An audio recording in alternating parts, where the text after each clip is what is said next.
Item number 20, 21 और 22।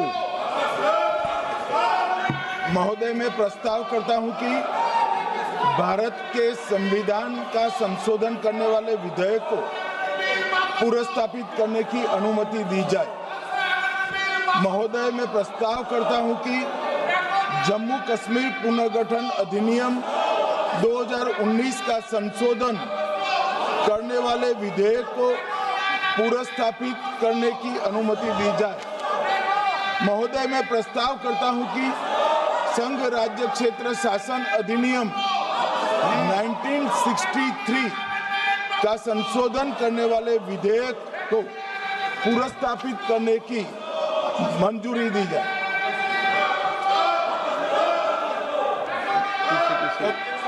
कर दिया। Shri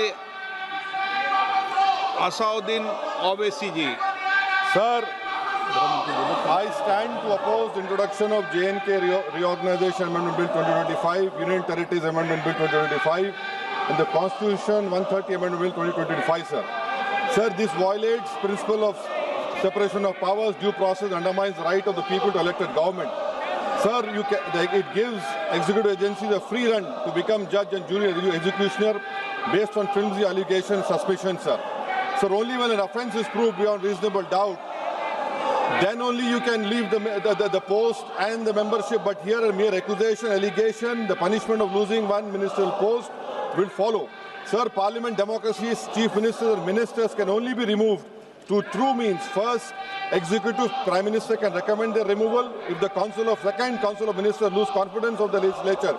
Now this bill would empower the unelected executive bureaucracy to play the role of legislature.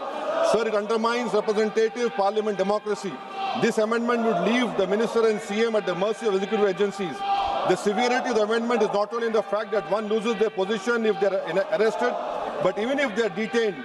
Detention and administrative action doesn't require an offence to be made. Sir, the chief minister will not be able to accountable people. I want to know from the Honourable Home Minister, as he read Article 74(1), which says that the Council of Ministers headed by the Prime Minister to aid and advise the President who shall, in exercise of his function, act in accordance with such advice. Now, this bill clearly violates 74(1). Sir, this is the 1933 Gestapo when Gestapo was found in Germany. This government is hell-bent on creating a police state. This will be a death knell and leash on elected government, sir. Indian Constitution is being amended to turn this country into a police state. BNS 152, the Home Minister promised in this House that sedition would not be used. Section 316, Section 9 of BNS, PMLA Section 4, all these can be used to destabilize an elected government, sir. That is why I oppose the introduction of all these three bills. This is nothing but creating a Gestapo to ensure that our democracy does not survive.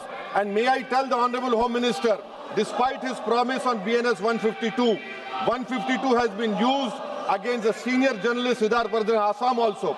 That is why I oppose this introduction of three bills, sir. Thank you. Tiwari.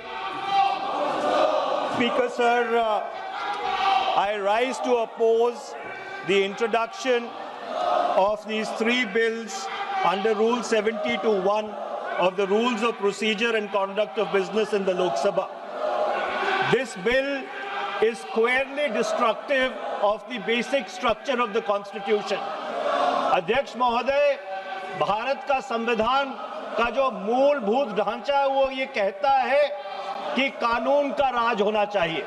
There should be rule of law. और उस rule of law, कानून के राज की बुनियाद है कि आप बेगुनाह हैं जब तक आपका गुनाह साबित नहीं किया जाता. You are innocent until proven guilty. This bill stands that fundamental maxim of jurisprudence on its head. It makes an investigating officer the boss of the Prime Minister of India. The second ground on which I oppose this bill, it violates Article 21 the due process clause, FIR, arrest, charge sheet, and even framing of charge does not in any manner substantiate guilt. In fact, you plead not guilty only after charges are framed against you. This bill turns the fundamental jurisprudence of Article 21 on its head. Number 3, it distorts parliamentary democracy, which is again basic structure, by displacing will of the people through mere custody, bereft of judicial determination. अध्यक्ष जी, ये बहुत ही संवेदनशील विधेयक है. मेरे 2 बिंदु और हैं, मुझे कृपया. Okay.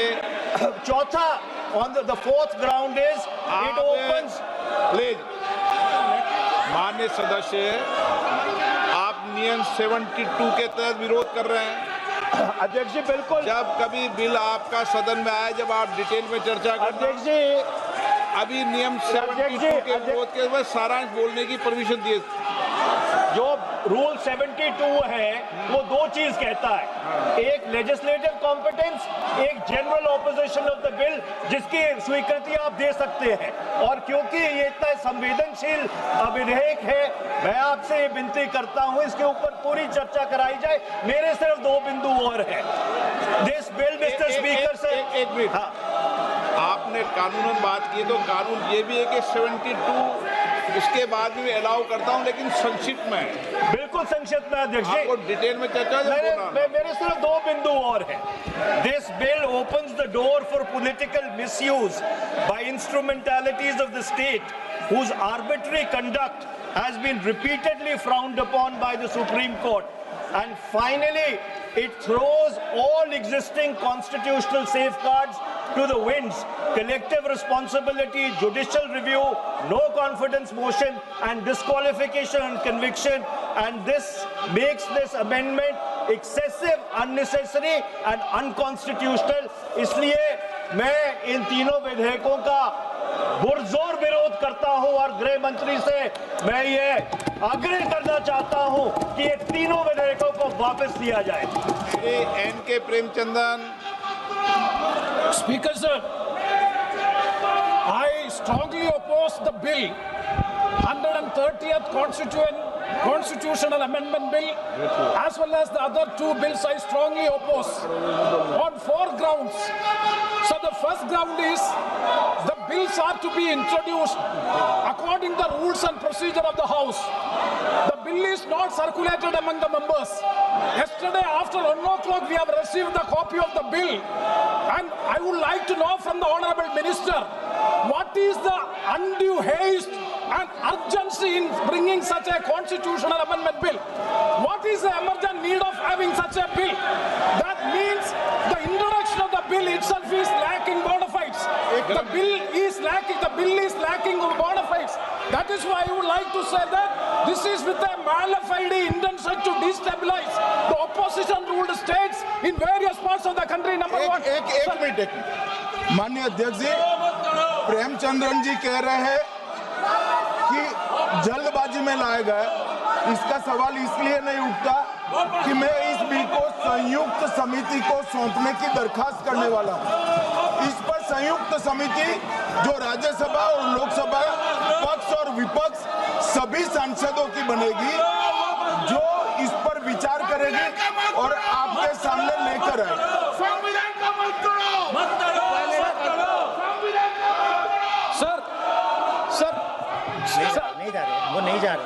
Sir, I do agree with the Honorable Minister, but at the same time, the members are having the right to oppose the bill at the time of introduction.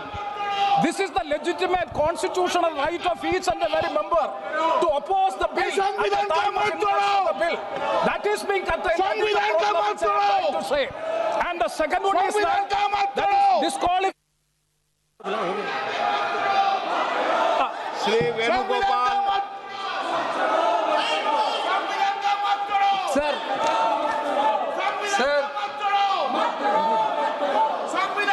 Sir, I rise to oppose the introduction of the Constitution Amendment Bill 25, the Government of Union Territory.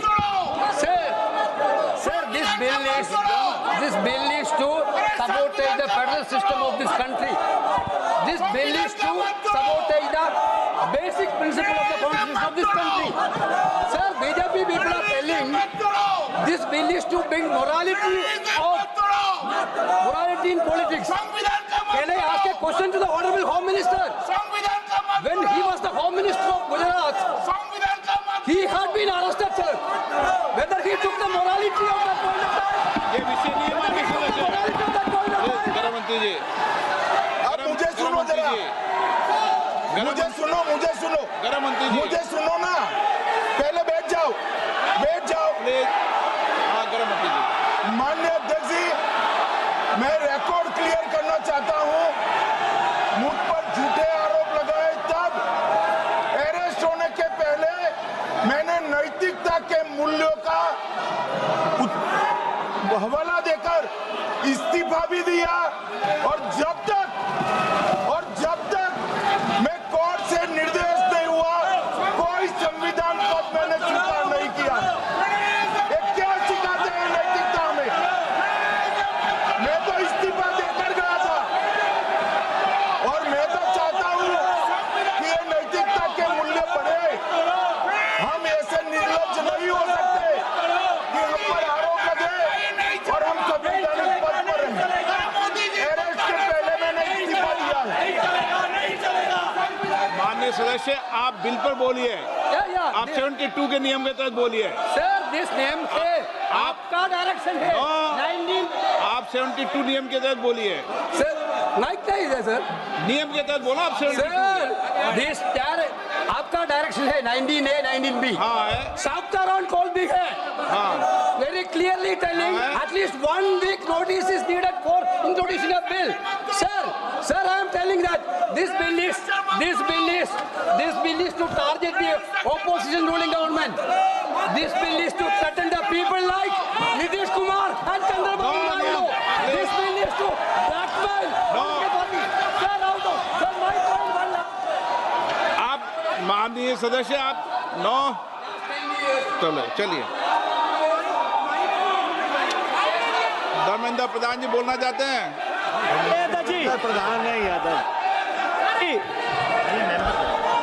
आपके मेंबरों को बिठाओ।